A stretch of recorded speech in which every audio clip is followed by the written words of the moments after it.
हाय बच्चों, मैं Vivian sir और फिजिक्स में उसी चैप्टर में आगे बात करेंगे बेटा वैद्युत चालन में अगले टॉपिक पर ओम के नियम के अपवाद आरैखिक वीआई अभिलाक्षण। ठीक है, यानी अभिलाक्षण देखेंगे, अभिलाक्षणिक वक्र देखेंगे, वीआई ग्राफ, ओमीय परपथ और अनओमीय परपथ की बात करेंगे इस चैप्टर में। तो सबसे पहले बात करेंगे बेटा ओम के नियम के अपवाद क्या हैं। तो सबसे पहले ओम के नियम को, ये एक सार्वत्रिक नियम नहीं होता है या यूनिवर्सल नियम नहीं है, ये केवल धातुओं के लिए ही सत्य होता है। जो ओम का नियम है ये केवल धातुओं के लिए सत्य होता है और अदर चीज़ों के लिए सत्य नहीं होता है। इसे एक बात करें यहाँ पर कि जैसे यहाँ पर होता है कि कोई भी चालक अगर है आपका, किसी भी चालक में क्या होता है, जब किसी चालक के सिरों के बीच विभवांतर स्थापित किया जाता है, जब किसी चालक के सिरों के बीच विभवांतर स्थापित किया जाता है, तो जैसे विभवांतर स्थापित कर देते हैं तो विभवांतर स्थापित करने के बाद में उसमें धारा प्रवाहित होने लगती है। तो उसमें जब धारा और विभवांतर इन दोनों का अनुपात क्या होना चाहिए, नियत होना चाहिए। अगर नियत है तो कह देंगे ओम के नियम का पालन होता है। इसी शर्त पे कह देते हैं कि वो परिपथ जो होगा ओमीय परिपथ हो जाएगा। कैसा परिपथ हो जाएगा आपका, ओमीय परिपथ हो जाएगा इस शर्त पर। यानी ऐसा परिपथ जिसमें ओम के नियम का पालन होता है उसे ओमीय परिपथ कहते हैं। तो ये केवल जो होता है बेटा धातुओं के लिए ही सत्य होता है, अधातुओं के लिए नहीं रहता है। अब जैसे बात कर लें, जैसे हम कोई परिपथ ले लें, जैसे एक टार्च ले लिया, तो टार्च में जैसे ये उल्टे लगता है तो टार्च का बल्ब क्या होता है, जलता है। तो टार्च के बल्ब का, जैसे हमने टार्च का बल्ब का ग्राफ देखा वी और आई का, तो वी आई का ग्राफ जो होता है वो आपका एक सरल रेखा नहीं प्राप्त होता है, ऐसे करके रहता है। ये टार्च का बल्ब है, ठीक है, टार्च के बल्ब का ग्राफ। तो टार्च के बल्ब के ग्राफ का ग्राफ ऐसा होता है। इसमें इसका मतलब ये है कि वी और आई का इसमें मान क्या है, नियत नहीं होता है। तो ये जो आपका, तो इसके लिए क्या हो जाएगा, अपवाद हो जाएगा। यानी टार्च के बल्ब के लिए जो ओम का नियम क्या है, अपवाद है। इसी तरीके से बात करें डायोड की, तो डायोड जो होता है अलग प्रकार के इलेक्ट्रॉनिक परिपथों में काम करता है डायोड। तो डायोड भी जो होता है उसका भी आपका ऐसे करके चलता है, ठीक है। तो उसमें एक मतलब एक क्या आता है, वोल्टेज बढ़ता है फिर घटता है, फिर वोल्टेज बढ़ता है फिर घटता है। तो इसी में जो प्रतिरोध आता है वो गत्यात्मक प्रतिरोध आ जाता है, गत्यात्मक प्रतिरोध। तो इसमें जो होता है डायोडों में वो आपका आ जाएगा गत्यात्मक प्रतिरोध, और टार्च के बल्ब जो होता है वो ओमीय परिपथ नहीं होता है, यानी ओम के नियम का पालन नहीं करता है। लेकिन टार्च का जो तंतु होता है, ठीक है, तो बल्ब का तंतु, तो बल्ब का जो तंतु होता है वो ओम के नियम का पालन करता है। यानी इसमें जब धारा प्रवाहित कर देती है और वोल्टेज जो होता है तो उसमें वी और आई का मान क्या रहता है, नियत रहता है। जब वी बटे आई का मान नियत होगा तो मतलब क्या हो जाएगा, ओम के नियम का पालन करेगा। तो बल्ब का जो तंतु होता है ओम के नियम का पालन करता है, लेकिन टार्च का जो बल्ब होता है वो ओम के नियम का पालन नहीं करता है। उसके वी बटे आई का मान जो होता है वो निश्चित नहीं होता है, एक सरल रेखा नहीं प्राप्त होती है। ये भी आपका क्या हो जाएगा, अनोमीय परिपथ। ये कैसा हो जाएगा, अनोमीय परिपथ। ओमीय परिपथ का ग्राफ कैसा होगा, केवल धातुओं के लिए उसका एक सरल रेखा ग्राफ प्राप्त होगा। तो बी बटे आई का मान यहाँ पे क्या हो जाएगा, एक नियत रेखा हो जाएगी, ठीक है, एक बीचों बीच से जाएगा। तो ये क्या हो जाएगा, ओमीय परिपथ। ये क्या हो जाएगा, अनओमीय परिपथ हो जाएगा। कैसा हो जाएगा, अनओमीय परिपथ हो जाएगा, ठीक है। तो ये आपके अनओमीय परिपथ के एग्जाम्पल हो गए। अब इसमें क्या होता है, गत्यात्मक परिपथ। यानी हम कह सकते हैं किसी डायोड में या किसी परिपथ, ऐसे परिपथ में जिसमें क्या होता है, प्रतिरोध का मान वोल्टेज का मान परिवर्तन होता है, तो उसमें परिवर्तन धारा का अनुपात जो प्राप्त होगा वो क्या कहलाएगा, गत्यात्मक प्रतिरोध, यानी डेल आर कहलाएगा। इस शर्त पे ये आपका हो जाएगा सूत्र। यानी क्या हो जाएगा, विभव परिवर्तन यानी विभवांतर परिवर्तन तथा धारा परिवर्तन के अनुपात को गत्यात्मक प्रतिरोध कहते हैं। ये सब होता है सब डायोडों में। तंतु में आपका वी बटे आई का मान नियत नहीं रहता है, यानी इसके लिए तंतु में नहीं, टार्च में। तो टार्च में जो होता है वो आपके वी बटे आई का मान नियत नहीं रहता है। तो ये क्या हो गया, अभिलाक्षणिक वक्र। वी बटे आई का मान नियत है तो आपका ऐसा ग्राफ होगा, टार्च का है तो ये आपका ऐसा ग्राफ, अनोमीय परिपथ हो जाएगा। जब सीधी सीधी रेखा जाए एकदम वी और आई के बीच बीच में एकदम सीधी सरल रेखा प्राप्त होती है तो ओमीय परिपथ हो जाएगा। जब सरल रेखा ना प्राप्त हो तो अनुमीय परिपथ हो जाएगा। कैसा परिपथ हो जाएगा? अनुमीय परिपथ हो जाएगा। तो अनुमीय परिपथ वह परिपथ जो ओम के नियम का पालन नहीं करते हैं उन्हें अनुमीय परिपथ कहते हैं। जो ओम के नियम का पालन करते हैं उसे ओमीय परिपथ कहते हैं। जो भी परिपथ ओम के नियम का पालन करेंगे उन्हें ओमीय परिपथ कहेंगे। जो ओम के नियम का पालन नहीं करेंगे उन्हें अनुमीय परिपथ कहते हैं। ठीक है, तो ये क्या होता है, केवल धातुओं के लिए ही सत्य होता है। ये सार्वत्रिक नियम नहीं होता है कि आपका यूनिवर्सल हो, यूनिवर्सल नियम नहीं होता है। विशिष्ट प्रतिरोध या प्रतिरोधकता, रेजिस्टिविटी, स्पेसिफिक रेजिस्टेंस या रेजिस्टिविटी यानी प्रतिरोधकता क्या होती है? तो प्रतिरोधकता का मतलब यहाँ पर है कि जैसे जब किसी चालक को, कोई भी आपका चालक तार है, तो जैसे ही चालक के तार को विभवांतर दिया जाता है, आपका ये तार मैंने एल लंबाई का मान लिया, एल लंबाई का ये तार है, माना एल लंबाई का एक चालक तार है। जैसे इसके बीच में विभवांतर स्थापित किया जाता है तो ऐसे ही क्या होती है, धारा प्रवाहित होने लगती है। इसमें धारा प्रवाहित होने लगी। अब अगर ये धारा इसमें प्रवाहित हो रही है तो इसमें क्या होगा कि इसमें एक वैद्युत क्षेत्र उत्पन्न होगा और धारा घनत्व भी होगा, क्योंकि धारा अगर आपकी प्रवाहित हो रही है तो इसमें वैद्युत क्षेत्र होगा और धारा घनत्व होगा।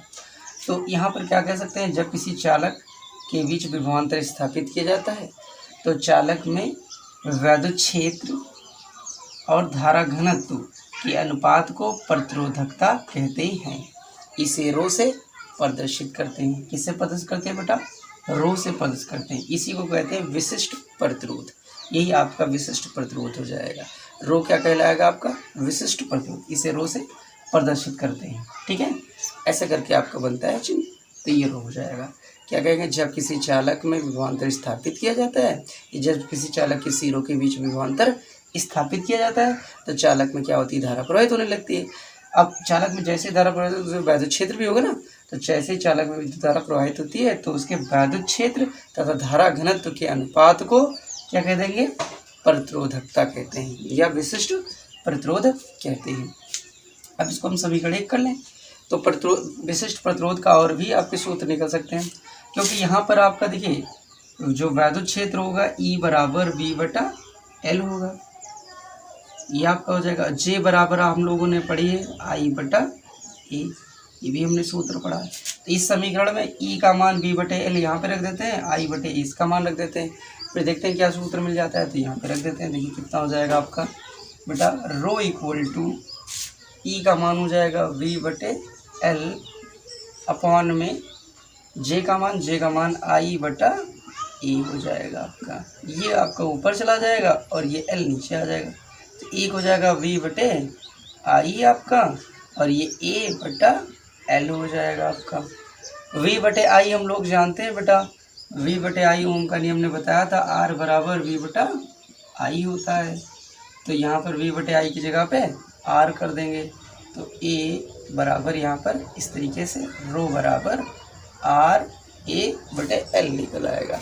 तो एक हमारा सूत्र और हो जाएगा, R बराबर रो बराबर R A बटे L हो जाएगा। इसे लिखना चाहें तो ऐसे लिख सकते हैं, R बराबर रो L बाई A। आप यहाँ से प्रतिरोध बराबर निकालना चाहो चाहे विशिष्ट प्रतिरोध निकालना चाहो, दोनों में कर सकते हैं। ये इधर गुणे में चला जाएगा तो रो L और ये बटे में आ जाएगा और ये R बराबर हो जाएगा आपका। तो इस तरीके से इसका परिवर्तन कर सकते हैं। तो प्रतिरोध, इसमें विशिष्ट प्रतिरोध की परिभाषा से अब यहाँ से परिभाषा निकालना चाहें तो एकांक क्षेत्रफल में 1 मीटर लंबे तार में, एकांक क्षेत्रफल के 1 मीटर लंबे तार में जितना आपका प्रतिरोध होगा वो विशिष्ट प्रतिरोध के क्या हो जाएगा, बराबर हो जाएगा। जैसे हमने 1 मीटर की लंबाई तार ले ली, 1 मीटर लंबा तार, तो ए क्षेत्रफल कितना हो जाएगा, 1 मीटर स्क्वायर क्षेत्रफल हो जाएगा। इन दोनों का मान अगर यहाँ पे रख दें इस सूत्र में तो यहाँ पे देखिए R बराबर रो बचेगा, ये तो 1 1 हो जाएगा आपका। तो यहाँ पर 1 1 हो जाएगा तो R बराबर क्या बचा, रो बराबर R बचा।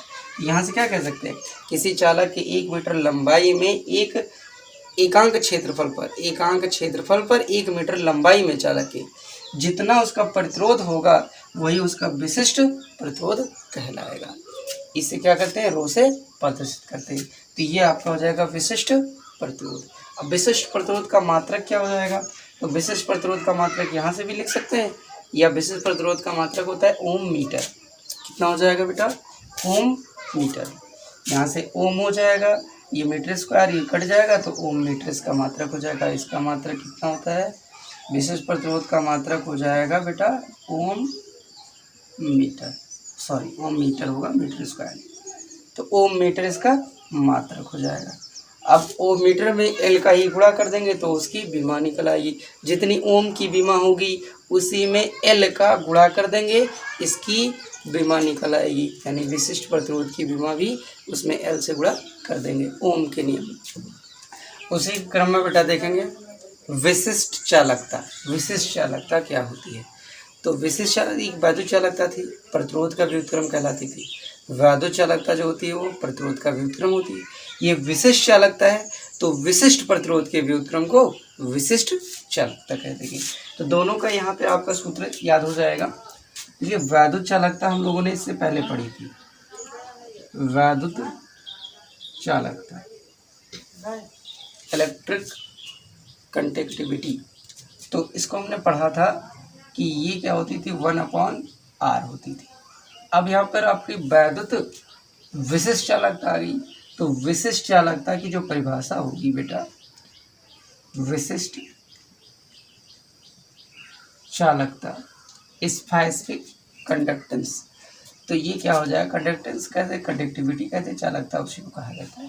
तो ये 1/ρ के हो जाएगी, यानी विशिष्ट प्रतिरोध के व्युत्क्रम को विशिष्ट चालकता कहते हैं और प्रतिरोध के व्युत्क्रम को वैद्युत चालकता कहते हैं। यहाँ से आपके दोनों सूत्र क्लियर हो गए। विशिष्ट चालकता को स्मॉल सिग्मा से प्रदर्शित किया जाता है, स्मॉल सिग्मा इक्वल टू 1/ρ, आपका ये सूत्र हो जाएगा। ठीक है, तो छोटा सिग्मा बराबर 1/ρ होता है। अब यहाँ पे चाहें तो हम रो बराबर सूत्र जानते हैं E/J।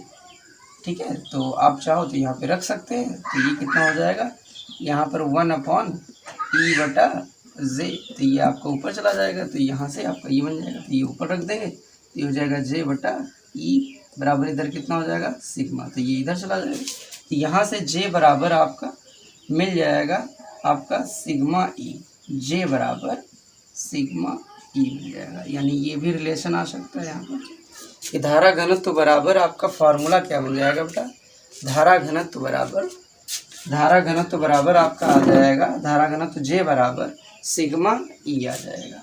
ठीक है, जहाँ सिग्मा क्या है आपका, सिग्मा क्या है आपका विशिष्ट चालकता। ठीक है, और ये क्या है आपका विशिष्ट प्रतिरोध, और J क्या है आपका धारा घनत्व, E क्या है वैद्युत क्षेत्र हो जाएगा। तो इस प्रकार हम इसको भी डिफाइन कर सकते हैं, यानी इसकी परिभाषा इस प्रकार से लिख सकते हैं। यहाँ से भी अगर धारा घनत्व की परिभाषा निकलना जाए तो कैसे कहते हैं कि विशिष्ट चालकता और वैद्युत क्षेत्र के गुणनफल को धारा घनत्व कहते हैं। ठीक है, तो ये भी कह सकते हैं यहाँ पर। Thank you. उसी क्रम में बेटा देखेंगे विशिष्ट चालकता। विशिष्ट चालकता क्या होती है, तो विशिष्ट चालकता एक वैद्युत चालकता थी, प्रतिरोध का व्युत्क्रम कहलाती थी। वैद्युत चालकता जो होती है वो प्रतिरोध का व्युत्क्रम होती है। ये विशिष्ट चालकता है तो विशिष्ट प्रतिरोध के व्युत्क्रम को विशिष्ट चालकता कहते हैं। तो दोनों का यहाँ पे आपका सूत्र याद हो जाएगा। ये वैद्युत चालकता हम लोगों ने इससे पहले पढ़ी थी, वैद्युत चालकता, इलेक्ट्रिक कंडक्टिविटी। तो इसको हमने पढ़ा था कि ये क्या होती थी, 1/r होती थी। अब यहाँ पर आपकी वैद्युत विशिष्ट चालकता आ गई, तो विशिष्ट चालकता की जो परिभाषा होगी बेटा, विशिष्ट चालकता स्पेसिफिक कंडक्टेंस, तो ये क्या हो जाएगा, कंडक्टेंस कहते हैं, कंडक्टिविटी कहते हैं, चालकता उसी को कहा जाता है। तो ये 1/ρ के हो जाएगी, यानी विशिष्ट प्रतिरोध के व्युत्क्रम को विशिष्ट चालकता कहते हैं और प्रतिरोध के व्युत्क्रम को वैद्युत चालकता कहते हैं। यहाँ से आपके दोनों सूत्र क्लियर हो गए। विशिष्ट चालकता को स्मॉल सिग्मा से प्रदर्शित किया जाता है, स्मॉल सिग्मा इक्वल टू 1/ρ, आपका ये सूत्र हो जाएगा। ठीक ठीक है, तो छोटा सिग्मा बराबर 1/ρ होता है। अब यहाँ पे चाहें तो हम रो बराबर सूत्र जानते हैं E/J, ठीक है, तो आप चाहो तो यहाँ पे रख सकते हैं। तो ये कितना हो जाएगा, यहाँ पर 1/E/J, तो ये आपका ऊपर चला जाएगा, तो यहाँ से आपका ये बन जाएगा, तो ये ऊपर रख देंगे, तो ये हो जाएगा J/E बराबर इधर कितना हो जाएगा सिग्मा, तो ये इधर चला जाएगा। तो यहाँ से J बराबर आपका मिल जाएगा आपका सिग्मा E, J बराबर सिग्मा E मिल जाएगा। यानी ये भी रिलेशन आ सकता है यहाँ पर कि धारा घनत्व बराबर आपका फार्मूला क्या मिल जाएगा बेटा, धारा घनत्व बराबर आपका आ जाएगा, धारा घनत्व J बराबर सिग्मा E आ जाएगा। ठीक है, जहाँ सिग्मा क्या है आपका, सिग्मा क्या है आपका विशिष्ट चालकता, ठीक है, और ये क्या है आपका विशिष्ट प्रतिरोध, और J क्या है आपका धारा घनत्व, E क्या है वैद्युत क्षेत्र हो जाएगा। तो इस प्रकार हम इसको भी डिफाइन